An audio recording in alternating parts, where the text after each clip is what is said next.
I tell you, it was a great day today. It's good to just get back out here and just get back in the flow, just to watch. We just got to pick it up a little with our sharpness on offense and defense.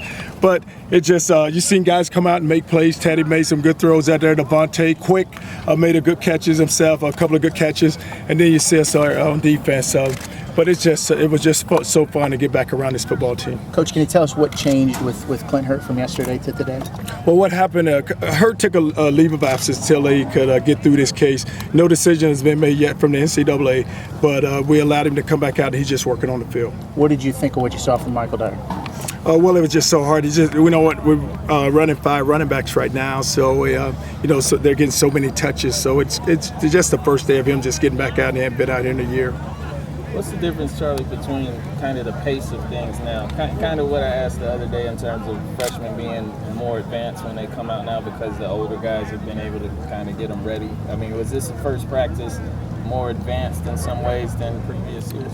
Well, the freshmen, they just don't understand the tempo, and our ones really do understand the tempo because they've been in this system now, going into their 4th year. Some with the seniors because we have an older team now, veteran team. So, but the freshmen, what they need to do is just pick it up because they just don't understand they don't understand just the pace and how quickly it goes, and the coaches are yelling and we're putting the ball down and it's just moving so fast for them right now. The energy is going to be there for the opening practice, or you like to think so. But with the fans, how much does it add to it? Because that was an amazing turnout.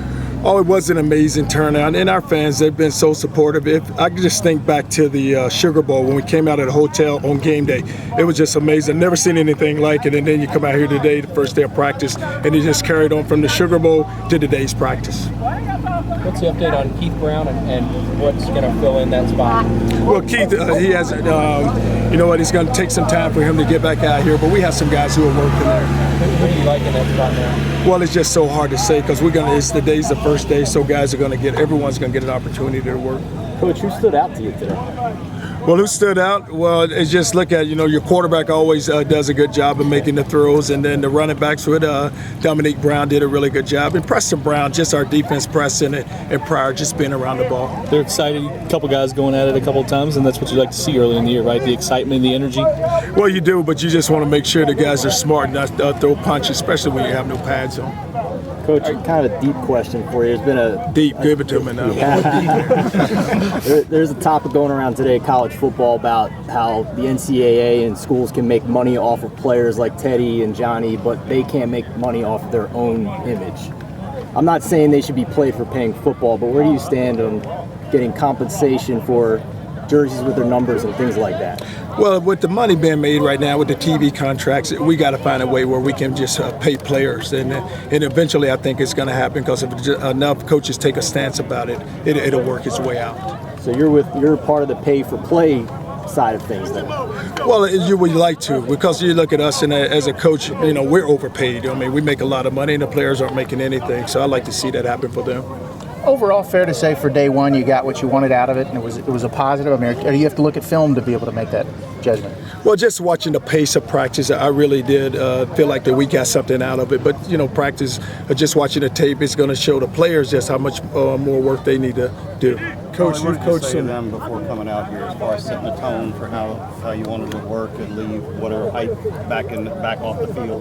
Well, I just told them it's a work day today, and we're going to come out. We need to set the pace, and just every day we need to work to go get better, and we can't waste a day. Now everything counts. We need to make a deposit so we can withdraw later. Is it kind of a different pace this year than it was in previous years?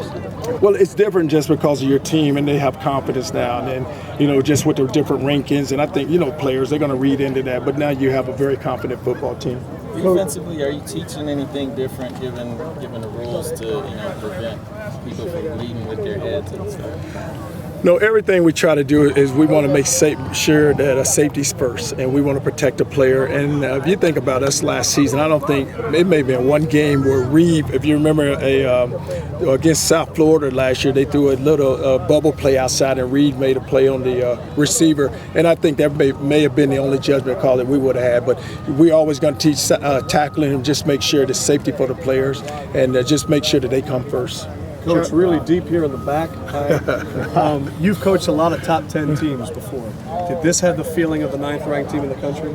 Oh, it does, but it's still some work that we have to get done. But these players, because we talked about just guys, it's all about us and just making sure that we earn everything that we get, and it's all about just staying hungry and staying humble. But guys still have to work, and they have to understand. And you can start wherever you want to start, but just make sure at the end of the year we end up where we need to be. We saw you and James Quick there a little bit. How did he do with his first collegiate practice? Well, Quick made some catches. You saw the one he made down the sideline, but I told him he needs to just run through the ball. You know, he tried to jump up a couple of times instead of just running through it. What are the key position battles you're looking for over the next couple of weeks? Well, you look at offensive line, we need to settle on a tackle or guard position, because if Jake's going to play center, then we need to find that guard position there. Then the tackle position also with Garcia and Mack both working against each other. And then just at the cornerback position, we have T. Floyd, but we still have a battle at the field corner. But it's still, with the defensive line with Brooks and D'Angelo Brown being down, we got to find us a nose guard. Charlie, you've talked about past seasons this time looking for leadership. Is that something you're still looking for with this team? Well, you would feel like now that with Teddy, with Pryor, with Akeem Smith, with Phylon, with Brandon Dunn, with Marcus Smith, that you have an older veteran group. Now you have the leaders, and the leaders are beginning to emerge because those guys understand our pace and what we're looking for. Just from a leadership standpoint, what does Akeem Smith bring on the field? Well, Akeem he's a 4-year starter now, and he's played a lot of football, and now that he's played a lot, now he can always he has a voice, and now he can set up in meetings, and guys will listen to him when he speaks. You mentioned you'd like to find that open field corner spot. You like the progression of Charles Gaines at that spot? Well, Gaines is so athletic, and he has so much speed. You saw him make an interception there today. But Gaines, the competition's going to come with Gaines, and Andrew Johnson is still, he's battling an injury right now, but he'll be back. And so it'll be fun to watch those two guys go compete for that position. Does Richard Benjamin have a shot at that as a true freshman? Well, it's just so hard right now with those true freshmen because you saw them out there today, and half the time they couldn't get lined up. All right, guys. All right. Thank you, guys. Thank you, Coach.